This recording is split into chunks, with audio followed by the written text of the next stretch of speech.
సామాజ వరగమన తర్వాత శ్రీవిష్ణు నటించిన ఓం Bheem bush cinema మార్చి 22న release అయింది. మొదటి షోతోనే మంచి టాక్తో దూసుకుపోయింది.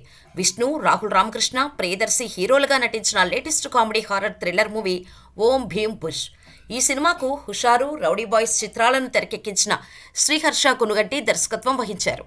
ఈ సినిమా నుంచి వచ్చిన ట్రైలర్స్, టీజర్స్ కామెడీతో కడుపుబ్బా నవ్వించాయి.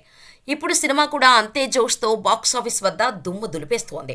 ఈ సినిమా కథ విషయానికి వస్తే, భైరవపురంలోకి బ్యాంక్ బ్రోస్ ఎంట్రీ ఇచ్చాక ఏం జరిగింది, ఎలాంటి సంఘటనలు ఎదురయ్యాయి, అక్కడ పరిస్థితులు ఈ ముగ్గురిని ఎలా మార్చాయి, ఆ గ్రామంలో ఉన్న దెయ్యం ఎవరు, అందరినీ ఆ దెయ్యం ఎలా ఆడుకుంది, దెయ్యాన్ని తరిమేందుకు ఈ ముగ్గురు ఏం చేశారు అనేది సినిమా కథ. 2 రోజుల కలెక్షన్స్ను చూస్తే సినిమా వరల్డ్ వైడ్గా బాగానే రాబడుతుంది. ఈ చిత్రం 2 రోజుల రన్లో ప్రపంచవ్యాప్తంగా 10.44 కోట్ల రూపాయల ప్లస్ గ్రాస్ వసూలు చేసింది. సినిమా తొలి రోజు 4.6 కోట్లు రాబట్టగా, రెండో రోజు 5.84 కోట్లు వసూలు చేసింది. ఓం భీమ్ బుష్ యుఎస్ఏలో $500,000 మార్కును దాటింది. ప్రస్తుతానికి ఈ ప్రాంతంలో ఈ చిత్రం $260K+ వసూలు చేసింది. ఈ రోజు కలెక్షన్స్ మళ్లీ పెరిగే అవకాశం ఉన్నట్టు తెలుస్తోంది.